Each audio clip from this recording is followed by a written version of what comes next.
Welcome two triple profit analytics weekly stock market view date 20th December. ഇന്ന് നമ്മൾ cover ചെയ്യുന്നത് 22nd December മുതൽ 26th December വരെയുള്ള വീക്കാണ്. 25th നമുക്ക് എന്തായാലും ക്രിസ്മസിൻ്റെ ഹോളിഡേ ആണ് വരുന്നത്. എന്തായാലും എല്ലാ ട്രിപ്പിൾ പ്രോഫിറ്റ് അനാലിറ്റിക്സിൻ്റെ വ്യൂവേഴ്സിനും ഞാൻ വളരെ നല്ലൊരു ക്രിസ്മസ്, മെറി ക്രിസ്മസ് ആശംസിച്ചുകൊണ്ട് നമുക്കിന്നത്തെ വീഡിയോ തുടങ്ങാം.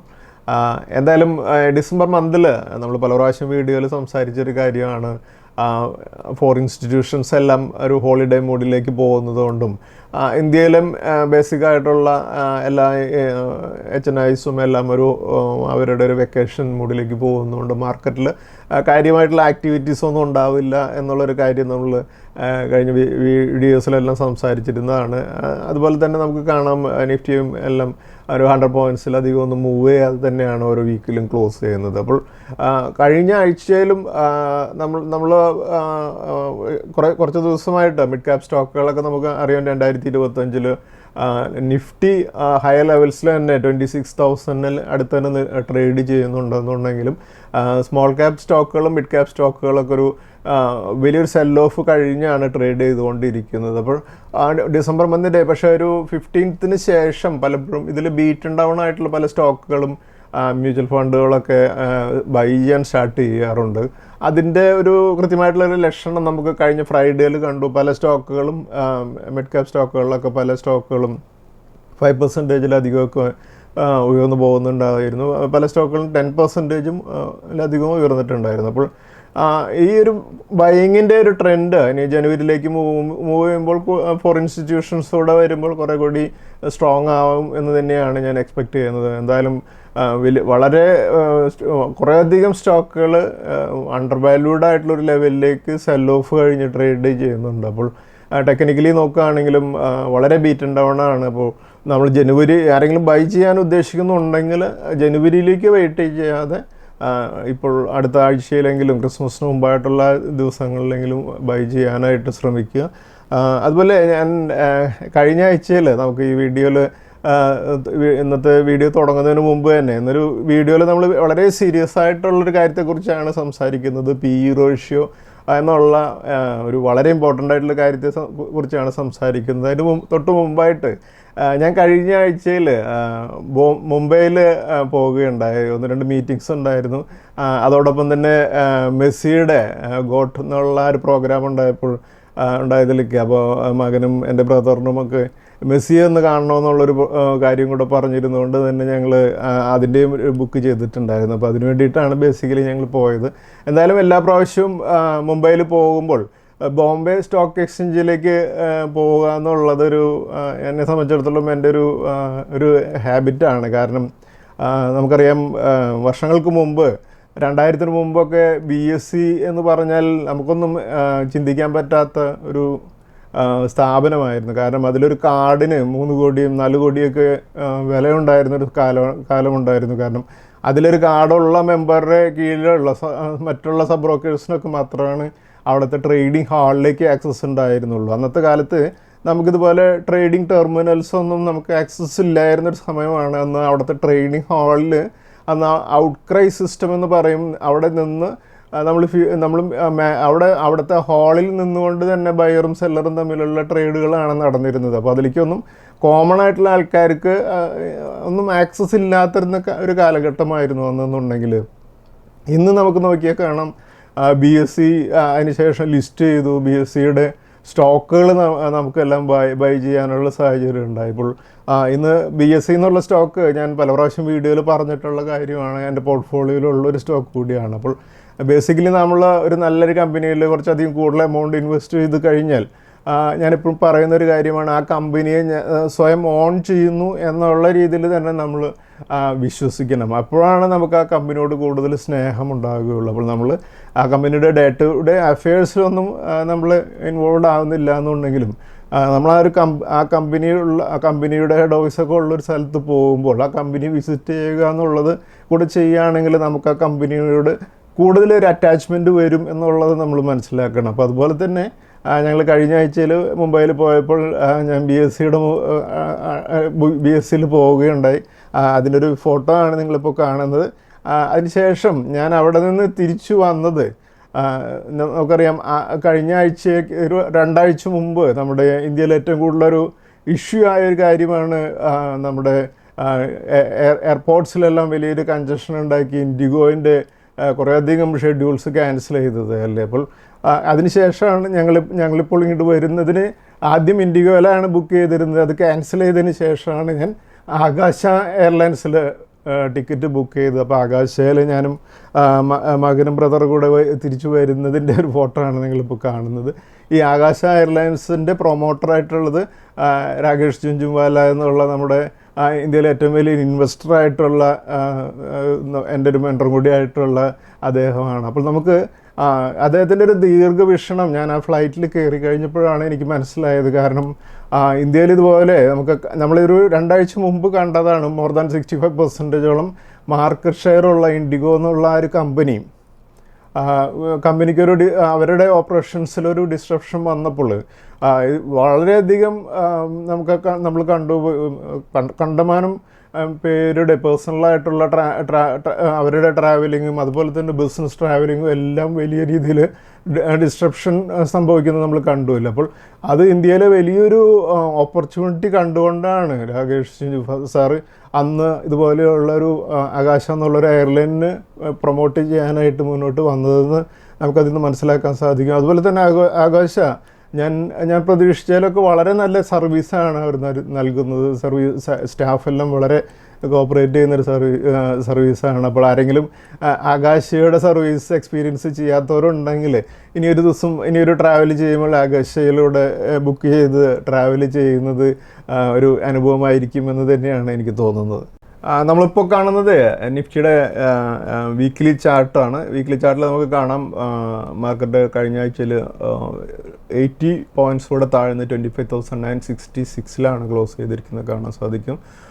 കഴിഞ്ഞ ഈ ഡിസംബറിൽ തന്നെയാണ് 26,325 എന്നുള്ള ഒരു life time high Nifty set ചെയ്തിരിക്കുന്നത്. എന്തായാലും നിഫ്റ്റി ഓൾമോസ്റ്റ് ലൈഫ് ടൈം ഹൈയിൽ അടുത്ത് തന്നെയാണ് ട്രേഡ് ചെയ്യുന്നതെന്നുണ്ടെങ്കിൽ നമുക്കറിയാം മിഡ് ക്യാപ് സ്റ്റോക്കുകളും സ്മോൾ ക്യാപ് സ്റ്റോക്കുകളെല്ലാം ഒരു ബീറ്റൺ ഡൗൺ ആയിട്ടുള്ള രീതിയിലാണ് ട്രേഡ് ചെയ്തുകൊണ്ടിരിക്കുന്നത്. അപ്പോൾ ഞാൻ പ്രതീക്ഷിക്കുന്നത് 2026 ഈ സ്മോൾ ക്യാപ് സ്റ്റോക്കുകളിലൊക്കെ കാര്യമായിട്ടുള്ള ബൈയിങ് വരികയും നല്ല രീതിയിലുള്ള പെർഫോമൻസ് വരും എന്നുള്ളത് തന്നെയാണ് ഞാൻ പ്രതീക്ഷിക്കുന്നത്. മിഡ് ക്യാപ് ലാർജ് ക്യാപ് സ്റ്റോക്കുകളിൽ മേജറായിട്ടും മ്യൂച്വൽ ഫണ്ട് ഹൗസുകളൊക്കെ വളരെ നല്ല രീതിയിൽ ഹോൾഡ് ചെയ്യുകയും അവർക്ക് ലഭിക്കുന്ന ഇൻഫ്ലോ കൂടുതലും ലാർജ് ക്യാപ് സ്റ്റോക്കുകളിലേക്ക് ഇൻവെസ്റ്റ് ചെയ്തത് കൊണ്ടാണ് ഇതുപോലെയുള്ള നിഫ്റ്റി ഹയർ ലെവൽസിൽ നിൽക്കുകയും സ്മോൾ ക്യാപ്പും മിഡ് ക്യാപ് സ്റ്റോക്കുകളും താഴെ ലെവലിൽ ട്രേഡ് ചെയ്തുകൊണ്ടിരിക്കുന്നത്. അപ്പോൾ മ്യൂച്വൽ ഫണ്ടുകളൊക്കെ കുറേയധികം ഇൻവെസ്റ്റഡ് ആണ് ലാർജ് ക്യാപ് സ്റ്റോക്കുകളിലൊക്കെ. അപ്പോൾ ഇനി വരുന്ന വാല്യൂ ബൈയിങ് ഒക്കെ സ്മോൾ ക്യാപ്പിലേക്കും മിഡ് ക്യാപ്പിലേക്കും വരും എന്ന് തന്നെയാണ് ഞാൻ പ്രതീക്ഷിക്കുന്നത് 2026. അതിനനുസരിച്ചുള്ള പെർഫോമൻസ്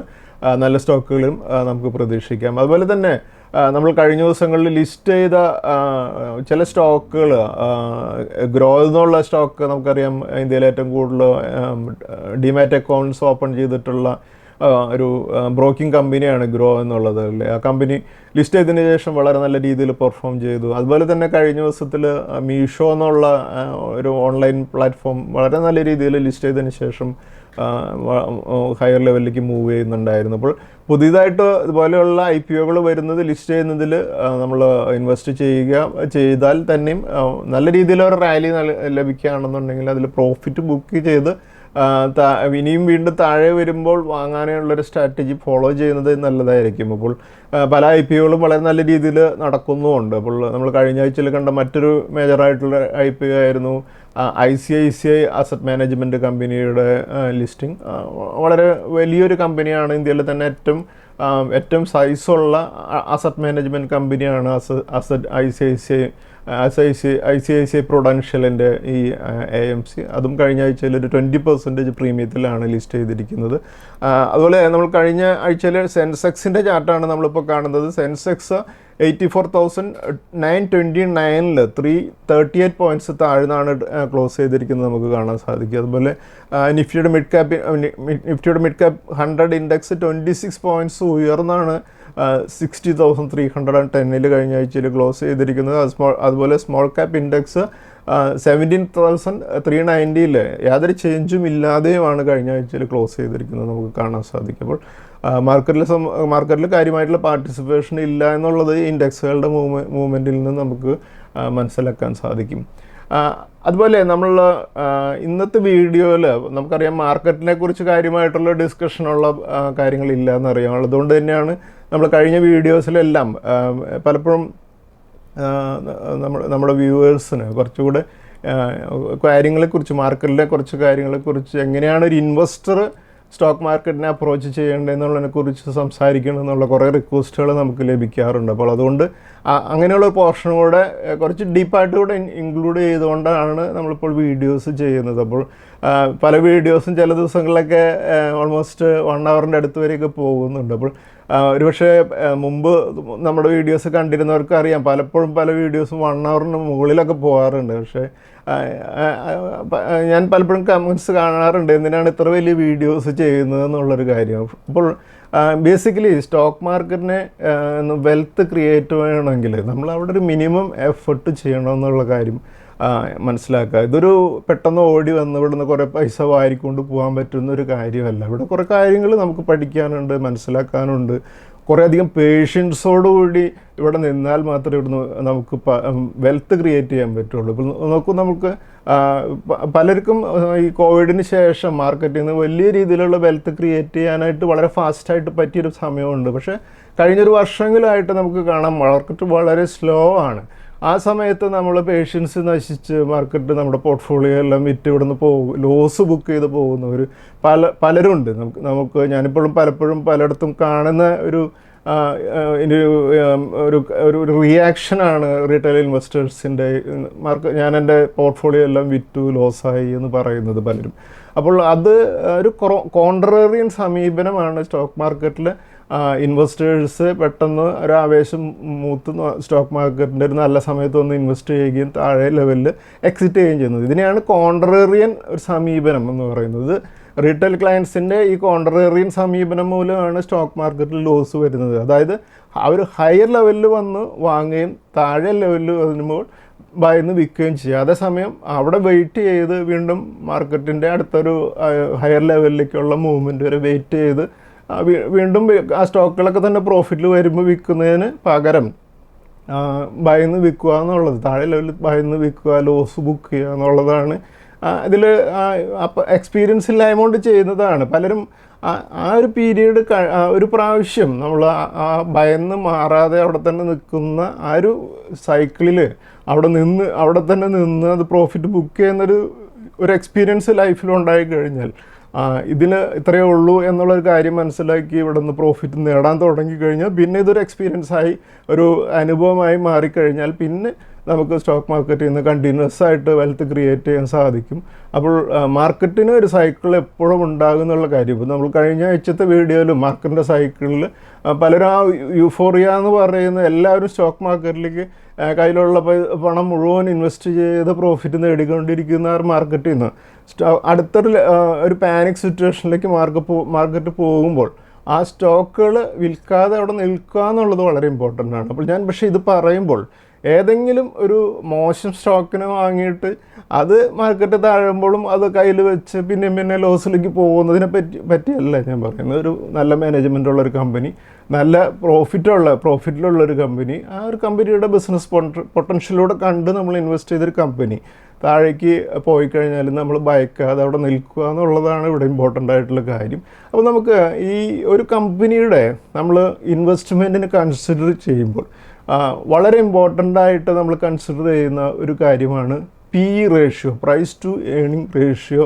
എന്നുള്ള ഒരു ഇമ്പോർട്ടൻ്റ് ആയിട്ടൊരു ഘടകമാണ്. അത് ആക്ച്വലി പറയുകയാണെങ്കിൽ ഒരു ഡോക്ടർ ഒരു സ്റ്റെതസ്കോപ്പ് എങ്ങനെയാണ് ഉപയോഗിക്കുന്നത് അത്രയും ഇമ്പോർട്ടൻ്റ് ആണ് സ്റ്റോക്ക് മാർക്കറ്റിലെ ഞങ്ങൾ സ്പെഷ്യലി റിസർച്ച് അനലിസ്റ്റുകളൊക്കെ എപ്പോഴും ഒരു PE എപ്പോഴും ഒരു കമ്പനിയുടെ PE കുറിച്ച് ഡീറ്റെയിൽഡ് ആയിട്ട് നോക്കിയിട്ടാണ് നമ്മൾ ആ സ്റ്റോക്കിനെ ബൈ ചെയ്യണോ അതോ അതിനെ ആഡ് ചെയ്യണോ അല്ലെങ്കിൽ അത് ഹോൾഡ് ചെയ്യണോ എന്നൊക്കെ ഉള്ളൊരു തീരുമാനങ്ങൾ എടുക്കുന്നത്. അപ്പോൾ PE വളരെ ഇമ്പോർട്ടൻ്റ് ആണ്. ആ PE കുറിച്ചാണ് നമ്മൾ ഇന്ന് ഡീറ്റെയിൽഡ് ആയിട്ട് സംസാരിക്കുന്നത്. പി റേഷ്യോ നമ്മൾ കാൽക്കുലേറ്റ് ചെയ്തത് market price divided by earnings per share ഉപയോഗിച്ചുകൊണ്ടാണ്. അപ്പോൾ മാർക്കറ്റ് പ്രൈസ് എന്ന് പറഞ്ഞാൽ കറണ്ട് മാർക്കറ്റ് പ്രൈസ്. ഇപ്പോൾ ഒരു സ്റ്റോക്കിൻ്റെ പി റേഷ്യോ കണ്ടുപിടിക്കണമെങ്കിൽ നമ്മൾ ആ സ്റ്റോക്ക് ഇപ്പോൾ ട്രേഡ് ചെയ്യുന്നത് എത്ര പ്രൈസിലാണെന്ന് നോക്കുകയും അതിനുശേഷം ആ സ്റ്റോക്കിൻ്റെ ഏർണിങ്സ് പെർ ഷെയർ നമ്മൾ ഏർണിങ്സ് പെർ ഷെയർ എന്ന് പറഞ്ഞാൽ ആ കമ്പനിയുടെ നമ്മളിപ്പോൾ കഴിഞ്ഞ വർഷത്തെ ബേസ് ചെയ്തുകൊണ്ടാണ് കാണുന്നതെന്നുണ്ടെങ്കിൽ ആ കമ്പനിയുടെ ആ വർഷത്തെ profit, net profit divided by total number of shares, കമ്പനിക്കുള്ള ടോട്ടൽ നമ്പർ ഓഫ് ഷെയർസ് ഇട്ട് കഴിഞ്ഞാൽ നമുക്ക് ഏർണിങ്സ് പെർ ഷെയർ, അതായത് ഒരു ഷെയറിന് ആ കമ്പനി എത്ര പ്രോഫിറ്റ് ഉണ്ടാക്കി എന്നുള്ളതാണ് നമ്മൾ ഉദ്ദേശിക്കുന്നത്. അപ്പോൾ ഈ P ratio is equal to current market price divided by earnings per share എന്നുള്ള ഈ ഫോർമുല വളരെ ക്രിട്ടിക്കലായിട്ട് റിസർച്ചിന് ഉപയോഗിക്കുന്ന ഒരു കാര്യമാണ്. ഇപ്പോൾ ഞങ്ങളുടെ റിസർച്ച് അനലിസ്റ്റിൻ്റെ ഒരു നിസം എക്സാമിനേഷനുണ്ട്. ആ എക്സാമിനേഷനിൽ ഈ ഫോർമുലയിൽ ബേസ് ചെയ്തുകൊണ്ട് തന്നെ ഓൾമോസ്റ്റ് ഒരു 10 ക്വസ്റ്റ്യൻസ് ഉണ്ടായിരിക്കും, ഡയറക്റ്റ് ആൻഡ് ഇൻഡയറക്റ്റ് ആയിട്ടുള്ള ക്വസ്റ്റ്യൻസ്. അപ്പോൾ ചില സമയത്ത് അവർ EPSും പി റേഷ്യോ ആയിരിക്കും തരിക, അതിൽ നിന്നും മാർക്കറ്റ് പ്രൈസ് കണ്ടുപിടിക്കാൻ പറയും. അതുപോലെ ചില സമയത്ത് EPS കണ്ടുപിടിക്കാൻ പറയും, മാർക്കറ്റ് പ്രൈസും പി റേഷ്യോയും തന്നിട്ട്. അതുപോലെ അതിൽ പല കോമ്പിനേഷൻസിലും ഉള്ള ക്വസ്റ്റ്യൻസ് ആയിരിക്കും ഡയറക്റ്റ് ആൻഡ് ഇൻഡയറക്റ്റ് ആയിട്ടൊക്കെ ഉണ്ടാകുക. അപ്പോൾ പി റേഷ്യോ എന്നുള്ളത് റിസർച്ച് നമ്മൾ ചെയ്യുന്ന സമയത്ത് വളരെ ഇമ്പോർട്ടൻ്റ് ആയിട്ടുള്ളൊരു കാര്യമാണ് എന്നുള്ളതാണ് ഞാൻ പറഞ്ഞു വരുന്നത്. അതുപോലെ തന്നെ പി റേഷ്യോയിൽ മറ്റുള്ള ഈ ഏർണിങ്സ് പെർ ഷെയർ നമ്മൾ TTM എന്ന് പറയും, അതായത് ട്രെയിലിംഗ് 12 months. അതായത് ഇപ്പോൾ നമ്മൾ ഒരു വർഷത്തിൻ്റെ മുഴുവനാണ് നമ്മൾ ഏർണിങ്സ് പെർ ഷെയർ കാണുന്നതെന്നുണ്ടെങ്കിൽ ഇപ്പോൾ കഴിഞ്ഞ മാർച്ചിൽ അവസാനിക്കുന്ന വർഷത്തിലെ പ്രോഫിറ്റ് എടുത്ത് ചെയ്യാൻ സാധിക്കും. അതിനുശേഷം നമുക്കറിയാം ഇപ്പോൾ നമുക്ക് സെപ്റ്റംബർ മന്ത് വരെയുള്ള ക്വാർട്ടറിൻ്റെ റിസൾട്ട്സ് വന്നിട്ടുണ്ടല്ലോ. അപ്പോൾ ഈ സെപ്റ്റംബർ മുതൽ കഴിഞ്ഞ സെപ്റ്റംബർ വരെയുള്ള ആ 12 മാസത്തെ, അതായത് ഈ അതിനുശേഷം മാർച്ചിന് ശേഷം വന്നിട്ടുള്ള സെപ്റ്റംബർ വരെയുള്ള റിസൾട്ട്, അതായത് ആ 12 മാസത്തെ റിസൾട്ട് എടുക്കുന്നതിനാണ് ക്വാർട്ടറിൻ്റെ റിസൾട്ടുകൾ എടുത്തുകൊണ്ട് ട്രെയിലിംഗ് 12 monthsൻ്റെ നമ്മൾ നെറ്റ് പ്രോഫിറ്റ് എടുത്തുകൊണ്ട് നമുക്ക് ഈ ഏർണിങ്സ് പെർ ഷെയർ കാണാം. അത് കുറേ കൂടി ആക്യുറേറ്റ് ആയിട്ടുള്ള ഇൻഫോർമേഷൻ ആകും. കാരണം അതിന് മുമ്പ് കഴിഞ്ഞ വർഷത്തെ EPS കാണുന്നതിൽ കൂടുതൽ നമുക്ക് ഈ വർഷത്തെ കൂടെ പ്രോഫിറ്റ് ചെയ്യുന്ന എടുക്കുമ്പോഴാണ് കൂടുതൽ അതിൻ്റെ ഒരു കമ്പനിയുടെ ഒരു ഇപ്പോഴത്തെ ഒരു സ്റ്റാറ്റസ് നമുക്ക് കൂടുതൽ അതിൽ റിഫ്ലക്റ്റ് ചെയ്യുക.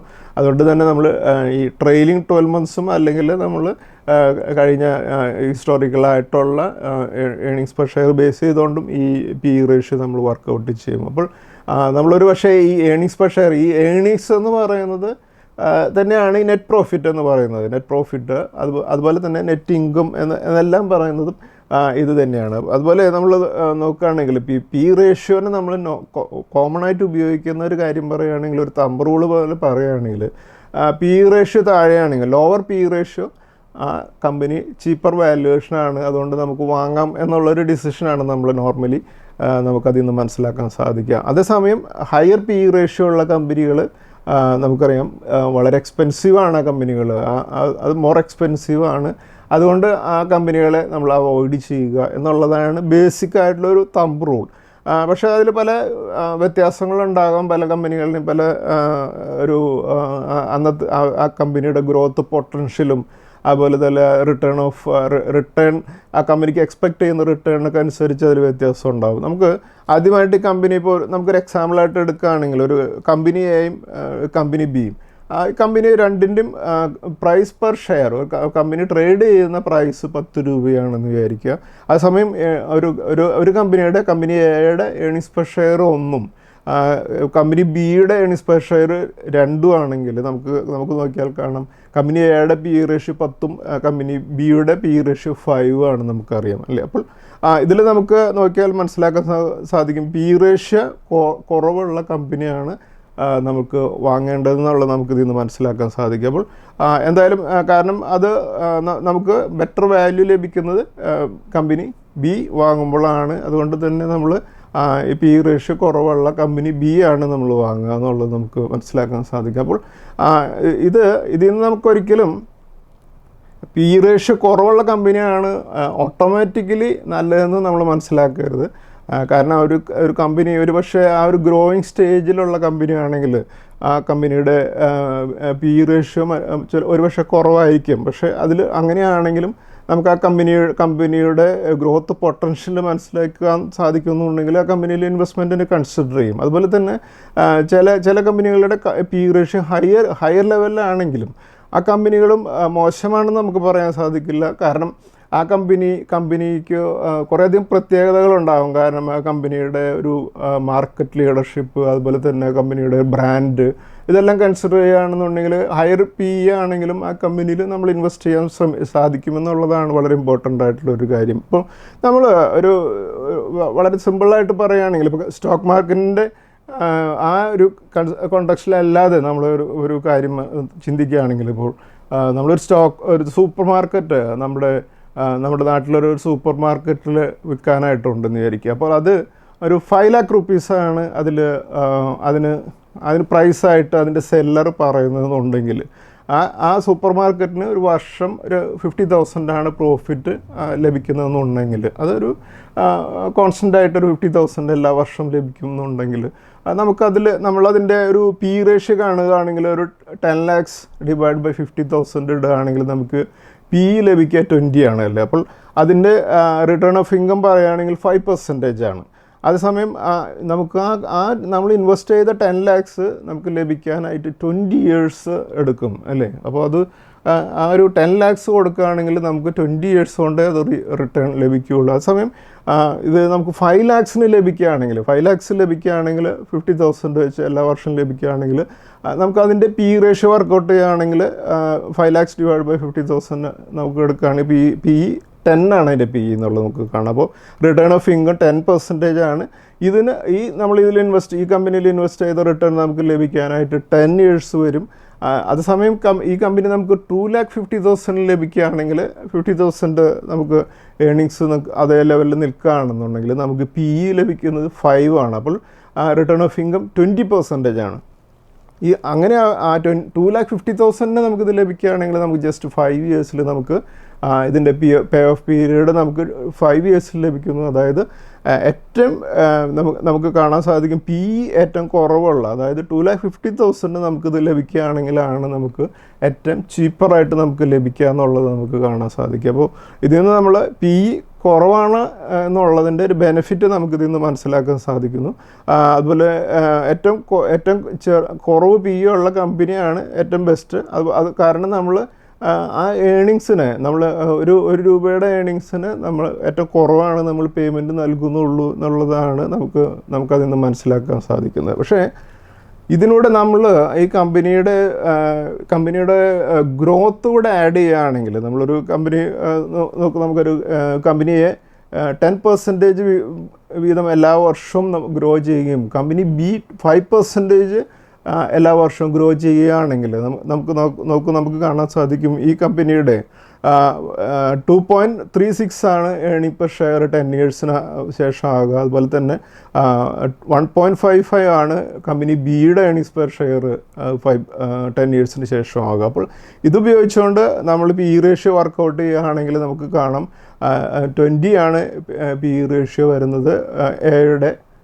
അതേസമയം ബിയുടെ 10 ആണ് പി റേഷ്യോ എന്ന് നമുക്കറിയാം. അപ്പോൾ നമ്മൾ നോക്കുമ്പോൾ മാർക്കറ്റ് പ്രൈസ് നമ്മൾ വർക്കൗട്ട് ചെയ്യുമ്പോൾ ഈ market price P ratios market price divide by earnings per share എന്നുള്ള ആ ഫോർമുല ഉപയോഗിച്ചുകൊണ്ട് നമ്മൾ ഈ കമ്പനിയുടെ മാർക്കറ്റ് പ്രൈസ് വർക്കൗട്ട് ചെയ്യുമ്പോൾ എയുടെ മാർക്കറ്റ് പ്രൈസ് 10 yearsന് ശേഷം 47 rupees 20 ആകുന്നുണ്ടെങ്കിൽ കമ്പനി ബിയുടെ earnings per share market price 15 rupees 50 വരികയുള്ളൂ. അപ്പോൾ കമ്പനിയെ 47 rupees ഗ്രോ ചെയ്യുമ്പോൾ കമ്പനി ബി 15 rupees 50 ഗ്രോ ചെയ്യുന്നുള്ളൂ. അപ്പോൾ നമ്മൾ ഈ ആദ്യത്തെ എക്സാമ്പിളിൽ ബി ആയിരുന്നു നല്ല കമ്പനി എന്ന് പറഞ്ഞു എന്നുണ്ടെങ്കിൽ, പി റേഷ്യോൻ്റെ ബേസിൽ എന്നുണ്ടെങ്കിൽ അതിലൂടെ ആ ഗ്രോത്തിൽ കൂടുതൽ എ ആണ് ഗ്രോ ചെയ്യുന്നത്, ബി എക്കാൾ കൂടുതൽ ഗ്രോ ചെയ്യുന്നത് എ ആണ് എന്ന് പറയുമ്പോൾ നമുക്ക് കാണാൻ സാധിക്കും എ കമ്പനിയാണ് നമ്മളിപ്പോൾ ബൈ ചെയ്യുന്നത് എന്നുണ്ടെങ്കിൽ കൂടുതൽ ബെനിഫിറ്റ് ലഭിക്കുക എന്നുള്ളത് നമുക്ക് ഈ ഒരു എക്സാമ്പിളിൽ നമുക്ക് കാണാൻ സാധിക്കും. അപ്പോൾ ഇത് വളരെ ക്രിട്ടിക്കലായിട്ടുള്ള ഒരു കാര്യമാണ്. അപ്പോൾ ഗ്രോത്ത് കൂടെ പി ഇ റേഷ്യോയുടെ കൂടെ കമ്പയർ ചെയ്തിട്ട് വേണം ആ ഒരു ഡിസിഷൻ എപ്പോഴും എടുക്കാൻ എന്നുള്ളതാണ് നമ്മളിതിൽ നിന്ന് മനസ്സിലാക്കേണ്ടത്. നമ്മൾ എപ്പോഴും ഈ പി ഇ റേഷ്യോസ് നമ്മൾ ഉപയോഗിക്കുമ്പോൾ നമ്മളൊരു പിയർ കമ്പാരിസൺ എന്ന് പറയും. അതായത് ആ സെക്ടറിലുള്ള മറ്റ് കമ്പനികളായിട്ട് കമ്പയർ ചെയ്തുകൊണ്ടാണ് പലപ്പോഴും ഒരു ഡിസിഷൻ എടുക്കുന്നത്. ഇപ്പോൾ നോക്കൂ, നമ്മൾ ഈ ഏഷ്യർ മോട്ടോഴ്സ് എന്നുള്ള കമ്പനിയുടെ നമുക്കറിയാം, ബുള്ളറ്റ് എന്നുള്ള മോട്ടോർ ബൈക്കുകളൊക്കെ പ്രൊഡ്യൂസ് ചെയ്യുന്ന കമ്പനിയാണ് ഏഷ്യർ മോട്ടോഴ്സ് എന്നുള്ളത്. ആ കമ്പനിയുടെ പിയർ കമ്പാരിസൺ നടക്കുമ്പോൾ നമുക്ക് കാണാം, അതിൽ Bajaj Auto, T V S Motor, Hero motor Corp, Ather Energy, Ola Electric, Atul Auto എന്നീ കമ്പനികളൊക്കെയാണ് ഈ സെക്ടറിൽ വരുന്ന മറ്റ് പ്രധാനപ്പെട്ട കമ്പനികൾ. അവിടെ നമ്മൾ നോക്കുമ്പോൾ ബജാജ് ഓട്ടോയുടെ പി ഇ വരുന്നത് 28.62 ആണെങ്കിൽ ഏഷ്യർ മോട്ടോഴ്സിൻ്റെ 42.03, ടി വി എസ് മോട്ടോറിൻ്റെ P E ratio 54.9, Hero Motor കോർപ്പിൻ്റെ പി ഇ വരുന്നത് 24.05, ഏതർ എനർജി ലോസിലാണ്. അതുകൊണ്ട് ആ കമ്പനിയുടെ പി ഇ 0 ആയിട്ടാണ് നമ്മൾ കൺസിഡർ ചെയ്യുക. ഓലയും ലോസിലായതുകൊണ്ട് തന്നെ ആ കമ്പനിയുടെയും പി ഇ 0 ആയിട്ടാണ് കൺസിഡർ ചെയ്യുക. അതുൽ ഓട്ടോയുടെ പി ഇ 31.90 ആണ്. അപ്പോൾ ഈ കമ്പനികളിൽ ഏറ്റവും കുറവ് പി ഇ വരുന്ന കമ്പനി ഹീറോ മോട്ടോർ കോർപ്പാണ്, 24.05 ആണ്. അതുകൊണ്ട് തന്നെ നമ്മൾ നോക്കുമ്പോൾ ഹീറോ മോട്ടോർ കോർപ്പ് ഇപ്പോൾ ട്രേഡ് ചെയ്തുകൊണ്ടിരിക്കുന്ന പ്രൈസ് 5774 ഒരു ഹയർ വാല്യുവേഷൻ. അപ്പോൾ T V S Motor 3648 trade ചെയ്തുകൊണ്ടിരിക്കുന്നത്.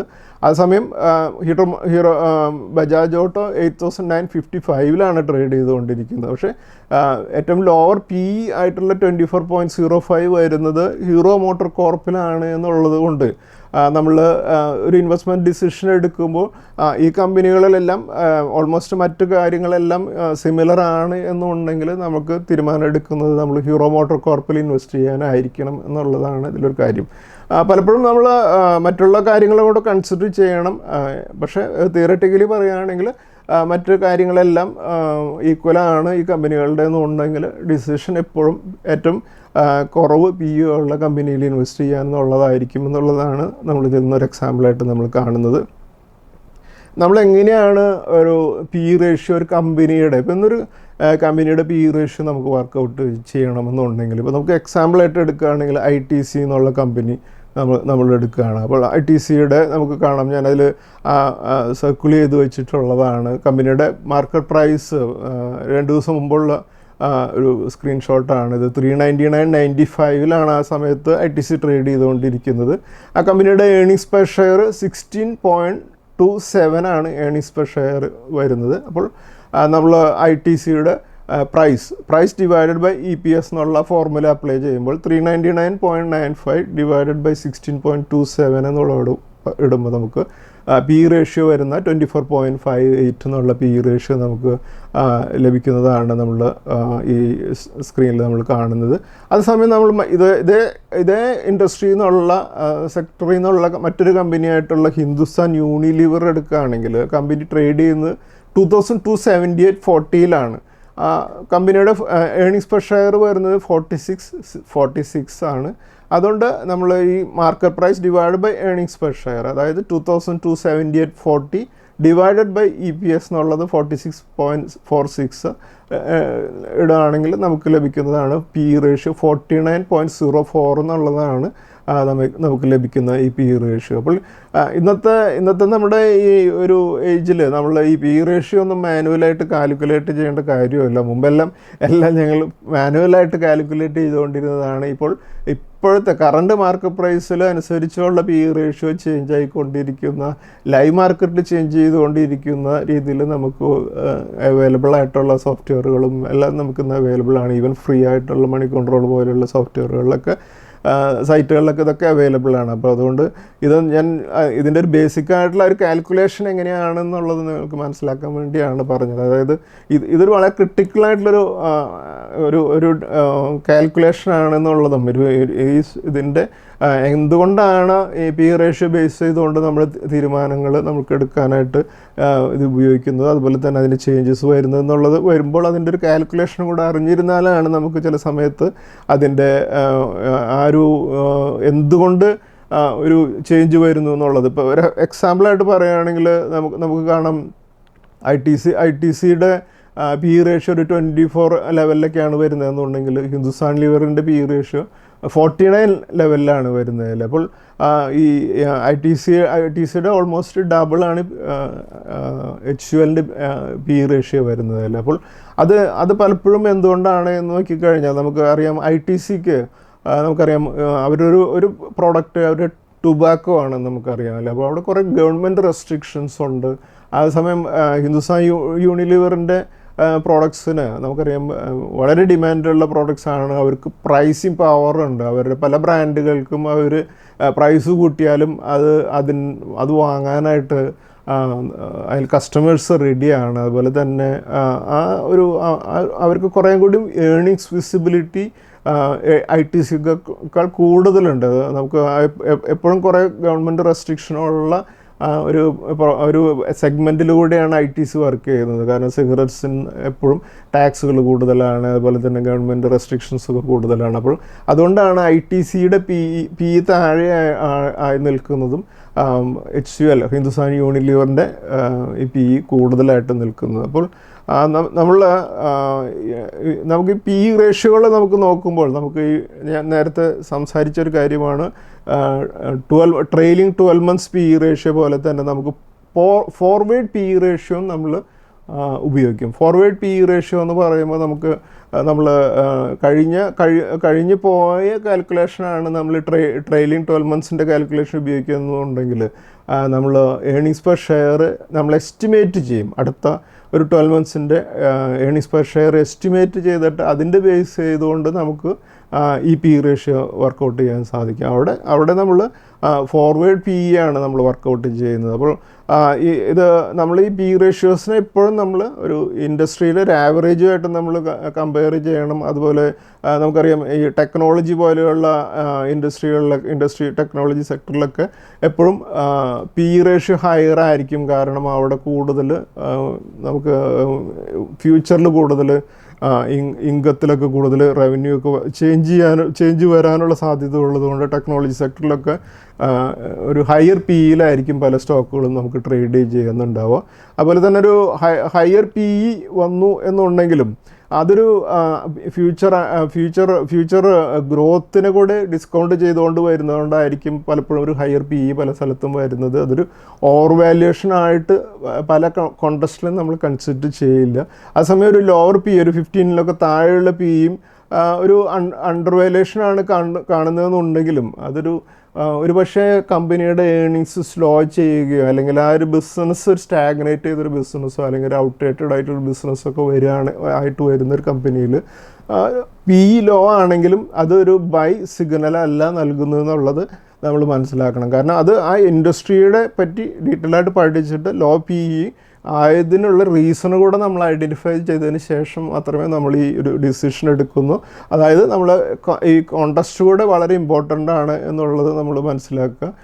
അതുപോലെ തന്നെ നമ്മൾ ഈ പിയിൽ മറ്റൊരു ഇമ്പോർട്ടൻ്റ് ആയിട്ടുള്ള കാര്യം പി കാൽക്കുലേഷനിൽ ഈ ഒരു അക്കൗണ്ടിങ് മാനിപ്പുലേഷൻസ് അല്ലെങ്കിൽ ഇതുപോലെ തന്നെ ഒരു ലോസ് മേക്കിംഗ് കമ്പനീസിന് നമ്മൾ ഇതിൽ അപ്ലൈ ചെയ്യാനായിട്ട് പി റേഷ്യോസ് കൊണ്ട് നമുക്ക് പറ്റില്ല. അപ്പോൾ എന്തെങ്കിലുമൊക്കെ അക്കൗണ്ടിങ് മാനിപ്പുലേഷൻസ് ഉണ്ടെങ്കിൽ നമ്മളിത് കമ്പയർ ചെയ്യുമ്പോൾ അതിനുവേണ്ടി ഉപയോഗിച്ചിട്ടുണ്ടെന്നുണ്ടെങ്കിൽ നമുക്കതിൻ്റെ ഒരു റിയൽ റിസൾട്ട് ലഭിക്കണമെന്നില്ല എന്നുള്ളതൊരു ഇമ്പോർട്ടൻ്റ് ആയിട്ടുള്ള കാര്യമാണ്. അപ്പോൾ അതുകൊണ്ട് നമ്മൾ മാനിപ്പുലേഷൻസ് ഒന്നും നമുക്ക് ലഭിച്ചിട്ടുള്ള ഡാറ്റയിൽ ഇല്ല എന്നുള്ളത് ഉറപ്പിക്കേണ്ടത് വളരെ ഇമ്പോർട്ടൻ്റ് ആയിട്ടുള്ളൊരു കാര്യമാണ്. അതുപോലെ തന്നെ ഇത് കമ്പനി ഒരു ലോസ് മേക്കിംഗ് സിറ്റുവേഷനിലാണെന്നുണ്ടെങ്കിൽ നമുക്ക് ഇത് ഈ പി റേഷ്യോ കൃത്യമായിട്ട് അപ്ലൈ ചെയ്യാൻ സാധിക്കില്ല. അതുപോലെ നമുക്ക് ഈ ട്രെയിലിംഗ് പിയും അതുപോലെ തന്നെ ഫോർവേഡ് പിയും ഇത് രണ്ടും തമ്മിലൊരു ഡിഫറൻസ് എന്താണെന്നുള്ളത് നമുക്ക് ബേസിക്കായിട്ടുള്ള ഡിഫറൻസുകളൊന്ന് നോക്കാം. അതിൽ നമ്മൾ ഡാറ്റ സോഴ്സ് എടുക്കുകയാണെങ്കിൽ നമുക്ക് ട്രെയിലിംഗ് പിക്ക് നമ്മളെപ്പോഴും ആക്ച്വൽ EPS കഴിഞ്ഞ 12 മാസത്തിൻ്റെ ആക്ച്വൽ EPS ആണ് നമ്മൾ എടുക്കുന്നത്. അതേസമയം ഫോർവേഡ് പിക്ക് നമ്മൾ നെക്സ്റ്റ് 12 monthsൻ്റെ പ്രൊജക്റ്റഡ് EPS ആണ് നമ്മൾ എടുക്കുന്നത്. അതേസമയം reliability trailing P based on നമ്മൾ റിപ്പോർട്ടഡ് ഫിഗേഴ്സ് ആയതുകൊണ്ട് നമുക്കതിൽ റിലയബിലിറ്റി വളരെ ഹൈ ആണ്. അതേസമയം ഫോർവേഡ് പി ഇ എസ്റ്റിമേറ്റുകളെ ബേസ് ചെയ്തുകൊണ്ട് ആയതുകൊണ്ട് അതിൽ റിലയബിലിറ്റി ലോവറാണ് എന്ന കാര്യത്തിൽ സംശയമൊന്നുമില്ല. അതേസമയം ഫോക്കസ് നോക്കുകയാണെങ്കിൽ ട്രെയിലിംഗ് പി ഇ പാസ്റ്റ് പെർഫോമൻസും അതുപോലെ തന്നെ സ്റ്റെബിലിറ്റിയും ആണെന്നുണ്ടെങ്കിൽ forward P E future growth പൊട്ടൻഷ്യലാണ് കൂടുതൽ ഫോക്കസ് ചെയ്യുന്നത്. അതുപോലെ നമുക്ക് യൂസ് കേസ് നോക്കുകയാണെങ്കിൽ വാല്യൂ സ്റ്റോക്സ്, മെച്യൂർ കമ്പനീസ്, ഇതിലൊക്കെയാണ് ട്രെയിലിംഗ് പി ഇ യൂസ് ചെയ്യുന്നതെന്നുണ്ടെങ്കിൽ ഫോർവേഡ് പി ഇ ഗ്രോത്ത് സ്റ്റോക്കിലും ഹൈ പൊട്ടൻഷ്യൽ ഫേംസിനുമാണ് നമ്മൾ ഫോർവേഡ് പി ഇ യൂസ് ചെയ്യുക. അപ്പോൾ ഈ ഒരു ട്രെയിലിംഗ് പി ഇ ആണോ ഫോർവേഡ് പി ഇ ആണോ കൂടുതൽ യൂസ് ചെയ്യേണ്ടതെന്നുള്ളതും ഒരു ഉപയോഗിക്കുന്ന ഒരാളുടെ അല്ലെങ്കിൽ നമ്മളൊരു കമ്പനി റിസർച്ച് ചെയ്യുന്ന ഒരാളുടെ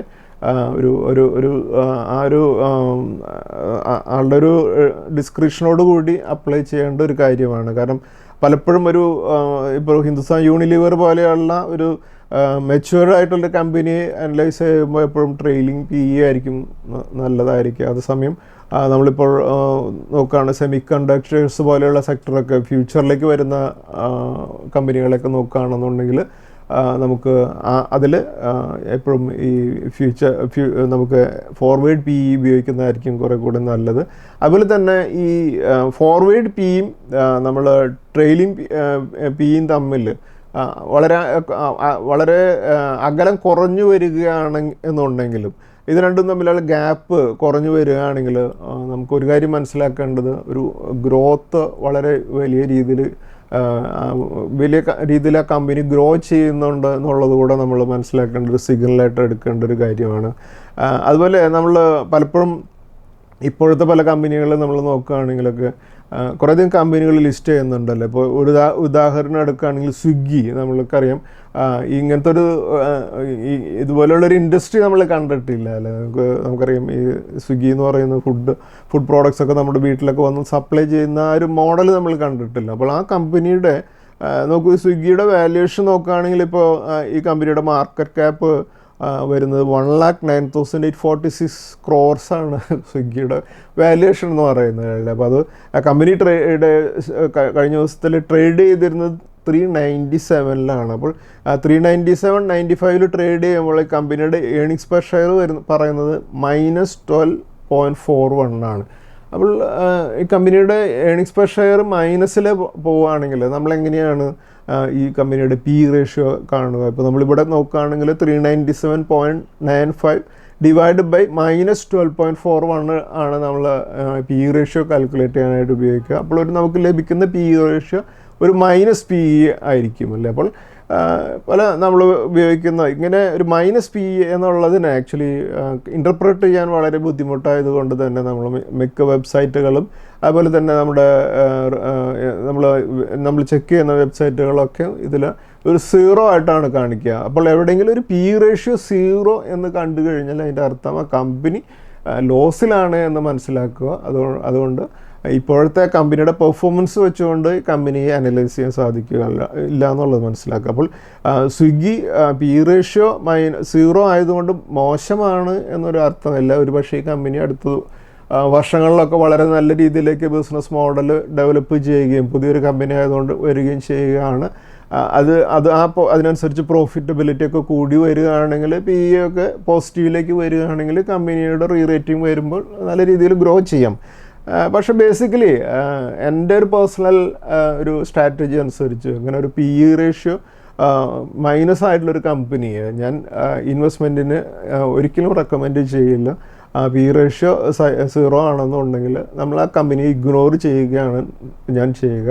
എത്ര പൊട്ടൻഷ്യലുണ്ട് എന്ന് പറഞ്ഞാൽ നമ്മുടെ ഹാർഡ് ഏൺഡ് മണി അതിലേക്ക് ഇൻവെസ്റ്റ് ചെയ്യാതിരിക്കുക എന്നുള്ള ഒരു സ്ട്രാറ്റജിയാണ്, ഒരു കൺസർവേറ്റീവ് സ്ട്രാറ്റജിയാണ്. അതാണ് ഞാൻ ഫോളോ ചെയ്യുന്നത്. അപ്പോൾ അതുപോലെ നമ്മൾ മറ്റൊരു കമ്പനി എടുക്കുകയാണെങ്കിൽ നോക്കൂ, ഈ FSN ഇ-കൊമേഴ്സ് വെഞ്ചേഴ്സ് ലിമിറ്റഡ്, ആ കമ്പനിയുടെ ട്രേഡ് സിമ്പിൾ നൈക്ക എന്നാണ് അല്ലേ.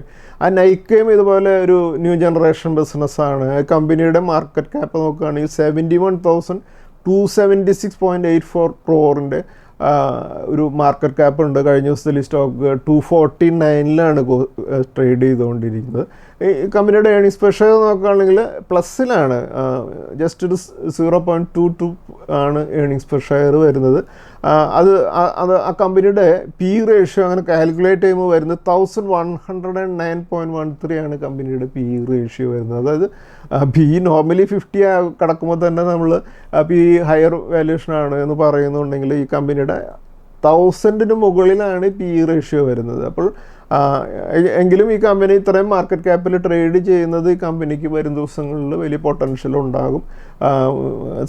ഈ കമ്പനി വളരെ നല്ല രീതിയിൽ ഗ്രോ ചെയ്യുമെന്നുള്ളൊരു എക്സ്പെക്റ്റേഷനിലുള്ള ഇൻവെസ്റ്റ്മെൻ്റ് ആണ്. അപ്പോൾ ബേസിക്കലി നൈക്കയും ഇതുപോലെ തന്നെ ഇത്രയും പി ഉള്ളൊരു കമ്പനിയിൽ നമ്മൾ ഇൻവെസ്റ്റ്മെൻറ്റ് ചെയ്യാതിരിക്കുക എന്നുള്ളതാണ്. റിസ്ക് എടുക്കേണ്ട, നമ്മുടെ ഹാർഡ് ഏൺഡ് മണിയാണ് ഇൻവെസ്റ്റ് ചെയ്യുന്നത് എന്നുള്ളത് കൊണ്ട് തന്നെ ആ ഒരു സ്ട്രാറ്റജിയാണ്, അപ്രോച്ച് തന്നെയാണ് നമ്മൾ യൂസ് ചെയ്യുന്നത്. അപ്പോൾ ഇത് നമ്മൾ എങ്ങനെയാണ് നമ്മൾ ഈ പി റേഷ്യോ നമ്മുടെ ഡിസിഷൻസിൽ ഉപയോഗിക്കുക എന്നുള്ളത് നോക്കുമ്പോൾ പി റേഷ്യോ വളരെ വളരെ ലോവും വളരെ സ്ട്രോങ് ഫണ്ടമെൻ്റൽസും ഉള്ളൊരു കമ്പനിയാണെങ്കിൽ ആ കമ്പനി വളരെ അട്രാക്റ്റീവാണ്.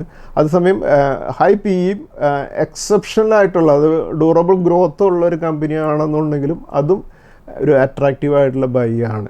അതേസമയം നോക്കൂ, ഒരു പി റേഷ്യോ വലുതോ ചെറുതോ ആയാലും അത് സപ്പോർട്ടിങ് ഫണ്ടമെൻ്റൽസ് വളരെ മോശമായിട്ടുള്ളൊരു കമ്പനിയാണെന്ന് വിചാരിക്കുക, അത് നമ്മൾ അവോയ്ഡ് ചെയ്യുക. എത്ര നല്ല കമ്പനിയാണെങ്കിലും അത് അവോയ്ഡ് ചെയ്യുക എന്നുള്ളത് തന്നെയാണ് നമ്മൾ ചെയ്യേണ്ടത്. അപ്പോൾ ബേസിക്കലി നമ്മുടെ ഒരു ബേസിക് തമ്പ് റൂൾ പറയുകയാണെങ്കിൽ പി റേഷ്യോ താഴെയുള്ളതും വളരെ സ്റ്റേബിളായിട്ടുള്ള വളരെ നല്ല ഫണ്ടമെൻ്റൽസ് ഉള്ള കമ്പനികളുടെ ഇൻവെസ്റ്റ്മെൻറ്റിന് നമ്മൾക്ക് കൺസിഡർ ചെയ്യാം. അതുപോലെ തന്നെ പി റേഷ്യോ ഹയർ ആണെന്നുണ്ടെങ്കിലും വളരെ നല്ല രീതിയിലുള്ള ഗ്രോത്ത് പൊട്ടൻഷ്യലുള്ള കമ്പനികളാണെന്നുണ്ടെങ്കിൽ നമുക്ക് ഇൻവെസ്റ്റ്മെൻറ്റ് കൺസിഡർ ചെയ്യാം. പക്ഷേ ഫണ്ടമെൻ്റൽസ് വളരെ ലോ ആണെന്നുണ്ടെങ്കിൽ പി റേഷ്യോ താഴ്ന്നാലും കൂടിയാലും നമ്മളതിനെ അവോയ്ഡ് ചെയ്യുക എന്നുള്ളൊരു സ്ട്രാറ്റജി തന്നെയാണ് നമ്മളിവിടെ അപ്ലൈ ചെയ്യേണ്ടത്. കഴിഞ്ഞ ദിവസത്തിൽ എൻ്റെ അടുത്തൊരു ക്ലയൻറ്റ് ചോദിച്ചൊരു സംശയമാണ്. അദ്ദേഹം ഓർഡർ പഞ്ച് ചെയ്യുമ്പോൾ ചില സ്റ്റോക്കുകൾ ബൈങ് ചെയ്യുമ്പോൾ ഒരു വാർണിംഗ് മെസ്സേജ് ടെർമിനലിൽ പോപ്പപ്പ് ചെയ്ത് വരുന്നുണ്ട്. ഈ നിങ്ങൾ ബൈ ചെയ്യുന്ന കമ്പനിയുടെ പി റേഷ്യോ 50-ക്ക് മുകളിലാണ് എന്നുള്ളൊരു വാർണിംഗ് മെസ്സേജ് പോലെയാണ് അത് വരുന്നത്. അപ്പോൾ അതെന്തുകൊണ്ടാണ് അങ്ങനെ വരുന്നത്? അങ്ങനെ വാർണിംഗ് വന്നു കഴിഞ്ഞാൽ പിന്നെ ആ കമ്പനി മറ്റുള്ളവർ പിന്നെ വാങ്ങുമോ? അതുകൊണ്ട് തന്നെ ഈ കമ്പനിയുടെ പ്രൈസ് പിന്നെ മുകളിലേക്ക് പോകാൻ സാധ്യതയില്ലല്ലോ എന്നുള്ളൊരു ചോദ്യമാണ് അദ്ദേഹം പറഞ്ഞത്. അപ്പോൾ എസ്പെഷ്യലി നിങ്ങൾ സ്വിഗ്ഗിയൊക്കെ വാങ്ങാനുള്ള ഓർഡർ പഞ്ച് ചെയ്ത് കഴിഞ്ഞാൽ നിങ്ങൾക്ക് ആ മെസ്സേജ് പോപ്പപ്പ് ചെയ്ത് കാണാം. അത് നിങ്ങൾ ടിക്ക് മാർക്ക് ചെയ്ത് കഴിഞ്ഞാൽ എഗ്രി എന്നുള്ളത് ടിക്ക് ചെയ്ത് കഴിഞ്ഞാൽ നിങ്ങളത് ആ റിസ്ക് മനസ്സിലാക്കിക്കൊണ്ടാണ് ബൈ ചെയ്യുന്നതെന്നുള്ളത് എഗ്രി ചെയ്താൽ മാത്രമേ ആ സ്റ്റോക്ക് വാങ്ങാൻ സാധിക്കുകയുള്ളൂ. അപ്പോൾ ഇതൊരു സെബിയുടെ ഒരു സ്റ്റാറ്റ്യൂട്ടറി റിക്വയർമെൻ്റ് ആണ്. ഈ മെസ്സേജ് നമ്മൾ കാണുന്നത് നമ്മുടെ ബ്രോക്കർ നൽകുന്ന ഒരു പോപ്പപ്പ് മെസ്സേജാണ്. അത് സോഫ്റ്റ്വെയറിൽ അവർ ചെയ്തു വെച്ചിരിക്കുന്നതാണ്. അപ്പോൾ ഇങ്ങനെയുള്ള ഒരു മെസ്സേജ് ഈ വാങ്ങുന്ന ഒരു ക്ലയൻറ്റ്, പലപ്പോഴും ഒരു റിട്ടയർഡ് ക്ലയൻ്റ് ആണെന്നുണ്ടെങ്കിൽ അദ്ദേഹം അറിയാതെ അബദ്ധത്തിൽ ഈ സ്റ്റോക്കിൻ്റെ പി റേഷ്യോ അറിയാതെ വാങ്ങുന്നതാണോ അല്ലെങ്കിൽ എവിടെയെങ്കിലും മെസ്സേജ് കണ്ട് വാങ്ങുന്നതാണെങ്കിൽ ഇങ്ങനൊരു വാർണിംഗ് കൊടുക്കാൻ വേണ്ടിയാണ് അത് ചെയ്തിരിക്കുന്നത്. അത് സെബിയുടെ ഒരു റിക്വയർമെൻ്റ് ആയതുകൊണ്ടാണ് അത് എങ്ങനെ മെസ്സേജ് കാണിക്കുന്നത്. പക്ഷേ ഒരു പി റേഷ്യോ 50-ന് മുകളിലാണ് എന്നൊരു മെസ്സേജ് കണ്ടു എന്നുള്ളത് കൊണ്ട് നമ്മൾ ഒരു റിയൽ ഇൻവെസ്റ്റർ ആ കമ്പനിയെ വാങ്ങുന്നത് ആ കമ്പനിയുടെ പൊട്ടൻഷ്യൽ കണ്ടുകൊണ്ടാണ് എന്നുണ്ടെങ്കിൽ, ഈവൻ നൈക്ക അടുത്ത വർഷങ്ങളിൽ വലിയ പൊട്ടൻഷ്യലുള്ളൊരു കമ്പനിയാണ് എന്ന് ഞാൻ പ്രതീക്ഷിക്കുന്നുണ്ടെന്നുണ്ടെങ്കിൽ 1000 PE ആണെങ്കിലും ഞാനത് വാങ്ങും. കാരണം അതിന് ആ പിക്ക് കോമ്പൻസേറ്റ് ചെയ്തുകൊണ്ടുള്ള ഇൻകം കമ്പനിക്ക് വരികയാണെങ്കിൽ ഞാൻ നൈക്കയ്ക്ക് അതിനുള്ള പ്രോഫിറ്റ് ഉണ്ടാകുമെന്നല്ല ഞാൻ പറയുന്നത്. ഒരു എക്സാമ്പിളാണ് പറയുന്നത്. അപ്പോൾ ഒരു പി റേഷ്യോ 50-ന് മുകളിലാണെന്നുള്ളത് കൊണ്ട് വാങ്ങണ്ട എന്നുള്ളൊരു അർത്ഥം അതിനില്ല. അല്ലെങ്കിൽ അതൊരു വാർണിംഗ് എക്സ്ചേഞ്ച് സെബിയുടെ ഒരു റെഗുലേഷൻ ഉള്ളതുകൊണ്ട് കാണിക്കുന്നതാണ്. അതുകൊണ്ട് നമ്മളത് വാങ്ങരുത് എന്നുള്ളൊരു എക്സാമ്പിളല്ല എന്നുള്ളത് അതൊന്ന് മനസ്സിലാക്കുക. അതുപോലെ നമ്മൾ ഇപ്പോൾ കഴിഞ്ഞ ദിവസം മറ്റൊരു ക്ലയൻറ്റോട് ചോദിച്ചൊരു കാര്യമാണ്, എങ്ങനെയാണ് ഈ നിഫ്റ്റിയുടെ പി റേഷ്യോ നമ്മൾ കണ്ടുപിടിക്കുക എന്നുള്ള. അതായത് ലൈവായിട്ട് മാർക്കറ്റിൽ നമുക്ക് NSEയുടെ സൈറ്റിൽ നമുക്ക് നിഫ്റ്റിയുടെ പി റേഷ്യോ കണ്ടുപിടിക്കാനുള്ള ഒരു ഓപ്ഷനുണ്ട്. അപ്പോൾ അത് ഞാൻ ജസ്റ്റ് ഇങ്ങനെ നമുക്കൊരു ട്രെയിലിംഗ് 12 monthsൻ്റെ പി ഇ NSEയുടെ വെബ്സൈറ്റിൽ നിന്ന് എങ്ങനെയാണ് നമ്മൾ കാൽക്കുലേറ്റ് ചെയ്യുക എന്നുള്ളത് നോക്കുക. ഇതിൽ ഇപ്പോൾ ട്രെയിലിംഗ് നമ്മൾ നിഫ്റ്റിയുടെ പി റേഷ്യോ കാണുമ്പോൾ നമ്മൾ ആ ഏണിങ്സ്, ആ നിഫ്റ്റിയിലുള്ള എല്ലാ കമ്പനികളുടെയും ഏണിങ്സ് കൂട്ടിയിട്ട്, അതും ഏണിങ്സ് എന്ന് പറഞ്ഞാൽ പ്രോഫിറ്റും അതുപോലെ തന്നെ ലോസിലുള്ള കമ്പനിയാണെങ്കിൽ ലോസ് നെറ്റ് ഓഫ് ചെയ്തിട്ടുള്ള ഫിഗറിൽ നിന്നാണ്, കൺസോളിഡേറ്റ് ചെയ്തിട്ടുള്ള ഫൈനാൻഷ്യലായിട്ടുള്ള നെറ്റ് പ്രോഫിറ്റിൽ നിന്നാണ് ഈ കമ്പനിയുടെ earnings per share, I mean നിഫ്റ്റിയുടെ ഏണിങ്സ് പെർ ഒരു യൂണിറ്റിൻ്റെ നിഫ്റ്റി ഇത് കാണുന്നത്. ഇത് കാൽക്കുലേറ്റ് ചെയ്യാനായിട്ട് നമ്മൾ NSE ഇന്ത്യയുടെ സൈറ്റിൽ നമ്മൾ എൻ്റർ ചെയ്തതിന് ശേഷം അവിടെ റിസോഴ്സസ് എന്നുള്ള ആ സെഗ്മെൻറ്റിൽ ഹിസ്റ്റോറിക്കൽ റിപ്പോർട്ട്സ് എന്നുള്ള ആ സെഗ്മെൻറ്റിലേക്കാണ് നമ്മൾ അവിടെ നിന്ന് പോകേണ്ടത്. നോക്കുക, അവിടെ ഹിസ്റ്റോറിക്കൽ റിപ്പോർട്ട്സിൽ പി ഇ, പ്രൈസ്, PB, അതുപോലെ തന്നെ ഡിവിഡൻ എന്നുള്ളൊരു ഓപ്ഷനുണ്ട്. അപ്പോൾ അവിടെ നമ്മൾ ക്ലിക്ക് ചെയ്ത് കഴിഞ്ഞാൽ നമുക്ക് 1 ഡേയിൽ നമ്മൾ എടുത്തു കഴിഞ്ഞാൽ, കാരണം നമ്മൾ ഏറ്റവും ലേറ്റസ്റ്റ് നമുക്കിപ്പോൾ ഞാനിത് 17th ഡിസംബറിനാണ് എടുത്തിട്ടുള്ളത്. ആ 17th ഡിസംബറിന് നിഫ്റ്റി 50 മുകളിൽ സെലക്ട് ചെയ്യാം. ഇൻഡെക്സ് നമുക്ക് സെലക്ട് ചെയ്യാനുള്ള ഓപ്ഷനുണ്ട്. നിഫ്റ്റി 50യോ അല്ലെങ്കിൽ നിഫ്റ്റി 500ൻ്റെയോ ഒക്കെ പി വരെ നമുക്ക് കാണാൻ സാധിക്കും. കാരണം അതിൽ നമ്മൾ എടുക്കുന്ന ഇൻഡെക്സിൽ ഇൻക്ലൂഡ് ആയിട്ടുള്ള കമ്പനികളുടെ എല്ലാ പ്രോഫിറ്റും ലോസും കൂടെ ഒരുമിച്ചെടുത്തതിന് ശേഷമുള്ള അവിടുത്തെ ഏണിങ്സാണ് നമ്മളിതിന് കാൽക്കുലേഷനുമായിട്ട് ഉപയോഗിക്കുക. അപ്പോൾ നിഫ്റ്റി 50 ആണ് ഇവിടെ വരുന്നതെന്നുണ്ടെങ്കിൽ നിഫ്റ്റി 50യിലുള്ള 50 സ്റ്റോക്കുകളിൽ എടുത്തിട്ട് അതിൽ നിന്നാണ് പ്രൈസ് ബൈ ഏണിങ്സ് എടുത്തതിന് ശേഷമാണ് നമുക്കിപ്പോൾ ലഭിക്കുന്നത്. പി 22.48 ആണ് നമുക്ക് നിഫ്റ്റിയുടെ പി ആയിട്ട് അന്ന് നമുക്ക് ലഭിച്ചിരുന്നുണ്ടെങ്കിൽ PB 3.51 ആണ് ലഭിക്കുന്നത്. ഡിവിഡൻഡ് ഈൽഡ് 1.3% ആണ് നമുക്ക് 17th നിഫ്റ്റി 50യുടെ നമുക്കത് ലഭിക്കുന്നത് എന്നുള്ളത് നമുക്കിതിൽ നിന്ന് മനസ്സിലാക്കാൻ സാധിക്കും. അത് നമ്മൾ ഈ നിഫ്റ്റിയുടെ പി റേഷ്യോ നമുക്ക് വേണമെങ്കിൽ ലൈവായിട്ട് എല്ലാ ദിവസവും നമുക്കിതുപോലെ ചെക്ക് ചെയ്യാനായിട്ട് സാധിക്കും. പലപ്പോഴും നിഫ്റ്റി ഏതെങ്കിലുമൊക്കെ ഇങ്ങനെ ഇതുപോലെയുള്ള വാല്യുവേഷനൊക്കെ നമുക്ക് 25 മുകളിലേക്ക് പോകുമ്പോഴൊക്കെ പലപ്പോഴും ഒരു കറക്ഷനുള്ള ടൈമായി എന്നൊക്കെ മനസ്സിലാക്കാനും നമുക്കിത് പി റേഷ്യോ നമുക്ക് ഉപയോഗിക്കാവുന്നതാണ്. അതുപോലെ കഴിഞ്ഞ വീക്കിൽ ബെസ്റ്റ് പെർഫോമിംഗ് സ്റ്റോക്കുകൾ ഏതൊക്കെയാണെന്ന് നോക്കുമ്പോൾ റിലയൻസ് ഇൻഫ്ര 27% ഉയർന്നും, പ്രാജ് ഇൻഡസ്ട്രീസ് 13% ഉയർന്നും, ഓതം ഇൻവെസ്റ്റ്മെൻറ്റ് 11% ഉയർന്നും, ZF കൊമേഴ്സിൽ 10% ഉയർന്നും, ദീപക് നൈട്രേറ്റ് 9% ഉയർന്നും, M&M ഫിനാൻഷ്യൽസ് 8% ഉയർന്നും, ഏതർ എനർജി 8% ഉയർന്നും, കിർലോസ്കർ ഓയിൽ എൻജിൻസ് 8% ഉയർന്നും, ടാറ്റ എലക്സി 7% ഉയർന്നും, വേദാന്ത 6% ഉയർന്നും, JK ടയർ 6% ഉയർന്നും, ഭാരതി ഹെക്സാകോം 6% ഉയർന്നും, ഫിനോലെക്സ് കേബിൾസ് 6% ഉയർന്നും, ശ്രീറാം ഫിനാൻസ് 6% ഉയർന്നും, ഇൻ്റർഗ്ലോബ് ആവിയേഷൻ 6% ഉയർന്നാണ് ക്ലോസ് ചെയ്തത്. ഈ സ്റ്റോക്കുകളെല്ലാം ഒരു അപ് ട്രെൻഡിലുള്ള സ്റ്റോക്കുകളായതുകൊണ്ട് നമുക്ക് നമ്മുടെ വാച്ച് ലിസ്റ്റിൽ ഈ സ്റ്റോക്കുകളെ കീപ്പ് ചെയ്യാം. അതുപോലെ കഴിഞ്ഞ ആഴ്ചയിൽ 4 ഇൻസ്റ്റിറ്റ്യൂഷൻസിൻ്റെ ഡാറ്റ നോക്കുമ്പോൾ കഴിഞ്ഞ ആഴ്ചയിൽ FIs 251.8 crores സെല്ലേഴ്സ് ആയിരുന്നു. അതേസമയം ഡൊമസ്റ്റിക് ഇൻസ്റ്റിറ്റ്യൂഷൻസ് 12,061.9 crores ബയേഴ്സും ആയിരുന്നു. അടുത്ത നമുക്ക് നിഫ്റ്റിയുടെ അനാലിസിസിലേക്ക് കടക്കാം. നമ്മളിപ്പോൾ കാണുന്നത് നിഫ്റ്റിയുടെ കഴിഞ്ഞ വീക്കിലെ ട്രേഡിംഗ് പാറ്റേൺ ആണ്. 12th ഡിസംബറിന് നിഫ്റ്റി 26,046 ക്ലോസ് ചെയ്തിരുന്നത്. 15th ഡിസംബറിന് നിഫ്റ്റി 19 points താഴ്ന്നും, 16th ഡിസംബറിന് 167 points താഴ്ന്നും, 17th ഡിസംബറിന് 41 points താഴ്ന്നും, 18th ഡിസംബറിന് 3 points താഴ്ന്നുമാണ് നിഫ്റ്റി ക്ലോസ് ചെയ്തത്. 19th ഡിസംബറിന് പക്ഷേ 150 പോയിൻറ്റ്സിൻ്റെ ഒരു റീബൗണ്ടോട് കൂടി 25,966 കഴിഞ്ഞ വീക്കിൽ നിഫ്റ്റി ക്ലോസ് ചെയ്തിരിക്കുന്നത്. 80 പോയിൻറ്റ്സിൻ്റെ ലോസോട് കൂടിയാണ് നിഫ്റ്റിയുടെ ക്ലോസിങ് വന്നിട്ടുള്ളത്. അതുപോലെ നിഫ്റ്റിയുടെ മന്ത്ലി ചാർട്ട് നോക്കുകയാണെങ്കിൽ നിഫ്റ്റി ഡിസംബർ മന്തിൽ 236 points താഴ്ന്നാണ് ഇപ്പോൾ ട്രേഡ് ചെയ്തുകൊണ്ടിരിക്കുന്നത്. അതുപോലെ നമുക്ക് നിഫ്റ്റിയുടെ വീക്ക്ലി ചാർട്ടിൽ പ്രധാനപ്പെട്ട DMAs മാർക്ക് ചെയ്ത് നോക്കുമ്പോൾ 200 DMA വരുന്നത് 24,801 100 DMA 25,339 50 DMA 25,836 20 DMA 25,993 വരുന്നത്.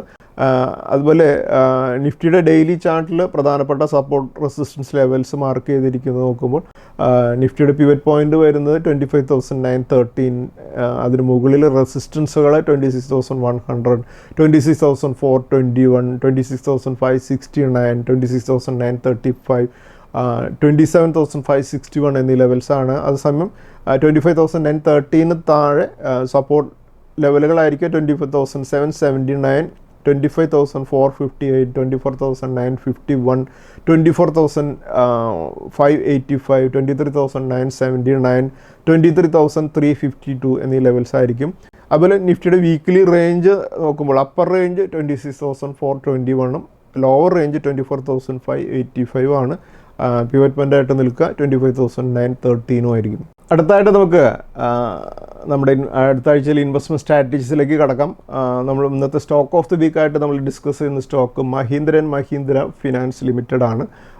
ഈ സ്റ്റോക്ക് 376 ലെവലിലാണ് കഴിഞ്ഞ വീക്കിൽ ക്ലോസ് ചെയ്തിരിക്കുന്നത്. ഈ ലെവലിന് മുകളിലേക്ക് M&M ഫിനാൻസിൻ്റെ അടുത്ത റെസിസ്റ്റൻസ് 415 ആണ്.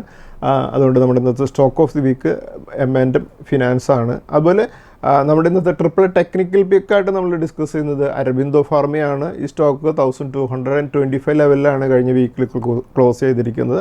ഈ ലെവലിന് മുകളിലേക്ക് മൂവ് ചെയ്താൽ അരബിന്ദോ ഫാർമയുടെ അടുത്ത റെസിസ്റ്റൻസ് 1350 ആയിരിക്കും.